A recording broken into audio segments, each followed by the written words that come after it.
विधानसभा चुनाव चल रहे हैं। पन्ना विधानसभा में क्या स्थिति है और क्या चल रहा है? पन्ना विधानसभा क्षेत्र में एक तरफा जो आतताई गुंडा बदमाशों का राज चल रहा था, उसको निपटाने के लिए इस बार जनता खड़ी हुई है। पन्ना विधानसभा क्षेत्र में विगत 5 वर्षों में गरीब मध्यम वर्गीय परिवार के जो समाज के लिए आवाज़ उठाते थे, जिले के विकास के लिए आवाज़ उठाते थे, उनके ऊपर फर्जी मुकदमा दर्ज कराए गए हैं और लोगों का बड़े पैमाने पर शोषण किया गया है। बालू दारू गांव-गांव बिकी है, अवैध उत्खनन हुआ है। इसलिए इस बार मध्य प्रदेश में जनता परिवर्तन बनाए हुए है और पन्ना जिले की पन्ना विधानसभा में 100% परिवर्तन की लहर है। अब आपको खुद ही मालूम है कि विगत 2 साल हो गए मुझे फर्जी मुकदमा पन्ना कोतवाली में दर्ज हुआ था मेरे ही खिलाफ। तो मंत्री बृजेंद्र प्रताप सिंह के जो छोटे भाई हैं लोकेंद्र प्रताप सिंह, उनके यहाँ नौकरी करता है दिलीप सोहरे, कोतवाली में दर्ज हुआ। मैंने अपने माध्यम से एसपी को आवेदन दिया जांच के लिए कि आप सीसीटीवी कैमरे शहर की जांच कर लें, यदि मैं अपराधी हूं तो कार्रवाई करें। लेकिन कोई जांच नहीं की गई और चालान पेश कर दिया गया। 2 वर्ष हो गए पेशी करते हुए।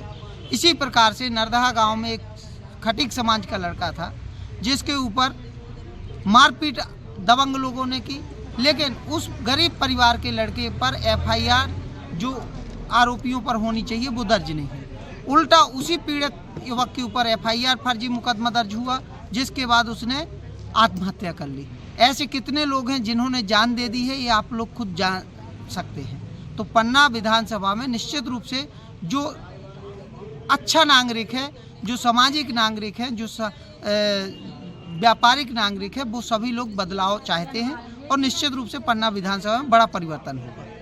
क्या नाम है आपका? राम बिहारी गोस्वामी, समाज सेवी, रक्तदान प्रेरक, पन्ना, मध्य प्रदेश।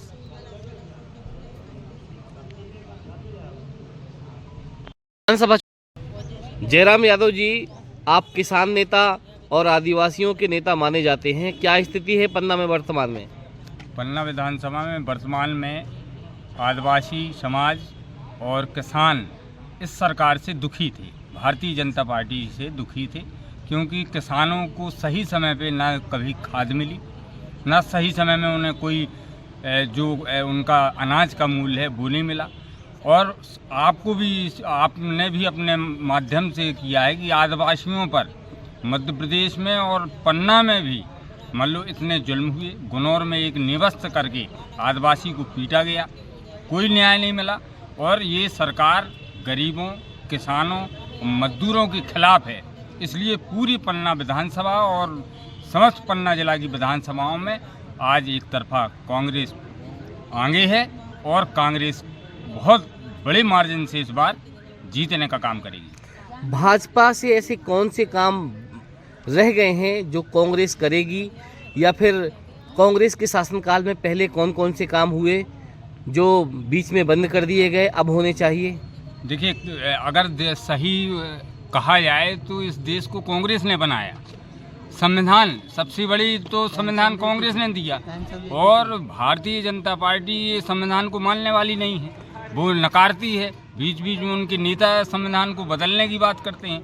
भाई आज अगर हम यहाँ बात कर रहे हैं या गरीब गुरबा को कोई समानता की बात हो रही तो वो संविधान में है और ये लोग निरंतर संविधान को कमज़ोर कर रहे हैं। आज इनके राज्य में संविधान खतरे में है, तो ये हम कह सकते हैं कि कांग्रेस ही संविधान लाई थी और आज कांग्रेस को ज़रूरत है और न्याय व्यवस्था कायम हो। आपको मालूम है कि यहाँ पर कितने अन्याय हुए हैं। भारतीय जनता पार्टी संविधान को नहीं मानती है।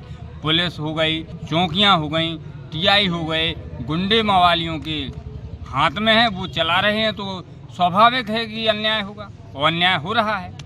आप भू राजस्व सीमा विवाद के लिए लगातार संघर्ष कर रहे थे, बंद हो चुकी हीरा खदानों के लिए भी संघर्ष कर रहे थे, एनएमडीसी बंद हो चुकी है, उसके लिए भी आपके द्वारा आवाज़ उठाई गई। कितनी सफलता मिली अभी तक?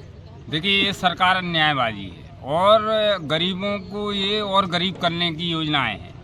इनको ये न्याय देने ही नहीं चाहते।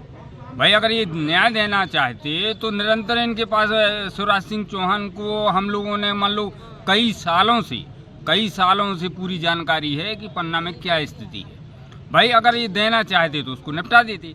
इनका मकसद ही है कि गरीबों को न्याय ना मिले, गरीबों को ज़मीनें ना मिले, इनसे ज़मीनें छुड़ा ली जाएं। और हीरा का जो है तो माफिया सब वो हीरा निकाल रहे हैं। जो गरीब मजदूर हैं वो उनको रोका जा रहा है कि ये लोग उत्खनन ना करें, और इसलिए फॉरेस्ट भी इसमें इन्वॉल्व कर दी गई है कि आप एनओसी ले आओ। तो गरीब आदमी एनओसी उसको मिलेगी नहीं, और माफिया ऐसे हैं कि वो सब ले आएंगे और सब करेंगे। तो ये गरीबों के खिलाफ सरकार है। लोगों को क्या संदेश देना चाहते हैं इस चुनाव में? हम तो ये संदेश देना चाहते हैं कि देखिए, आज गरीब, किसान, मजदूर हों, चाहे आदिवासी समाज हो और पिछड़े वर्ग के लोग हों, सभी लोग इस सरकार से परेशान हैं। और सभी लोगों को एकजुट होकर बदलाव करना चाहिए। ये अहंकारी सरकार को उखाड़ के फेंकना चाहिए और हाथ के पंजे में के निशान में सभी को वोट करना चाहिए। क्या नाम लिखते हैं आप? जयराम यादव, किसान नेता, जैस जिला प्रवक्ता, पन्ना, मध्य प्रदेश। हिम्मत खान।